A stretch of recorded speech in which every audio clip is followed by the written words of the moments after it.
ጀዋር መሐመድ እኔ እንግዲህ ፖለቲካ መከታተል ከጀመርኩ ጀምሮ የህዝብን ብሶት የሚሆኑ ነገሮችን የህዝብን ቁስል እየነካካ ብሶት ከማራገብና ሰውን ከማስለቀስ ያለፈ የሀሳብ ፖለቲካ ሲያራምድ አይቼው አላውቅምና ብሶቶችን ብቻ እየነካኩ የሰው ቁስል እየነካኩ የፖለቲካ ትርፍ ለማትረፍ ከመንቀሳቀስ ይልቅ መቼ ነው በሀሳብ የተሻለ አሁን ካለው መንግስትም የተሻለ ሀሳብ አለኝ ለህዝብ የሚጠቅም የሚል ሀሳብ ይዞ መምጣት የሚችለው መቼ ነው? ሁለተኛ ምንድን ነው የምትሰራው ጀዋር መሐመድ?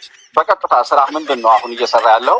ከፖለቲካው በምታተርፈው ነገር ነው የምትኖረው ይመስለኛል። እና አይ ቲንክ ይሄ ፖለቲካ እንቅስቃሴ የምታራግባቸው ከዚህም በፊት በቄሮ አብዮት የመጣህበት ይታወቃል። እና አሁንም እንደዚህ አይነት ሙቭመንቶች ላይ ነው ያለው እና ይሄ ከቆመ ምናልባት የምትሰራው ነገር ላይ ሊኖር ይችላል ብዬ አስባለሁ። እና ምንድን ነው አንተ በዋናነት እየሰራ ያለው የምትተዳደርበት ምንድን ነው?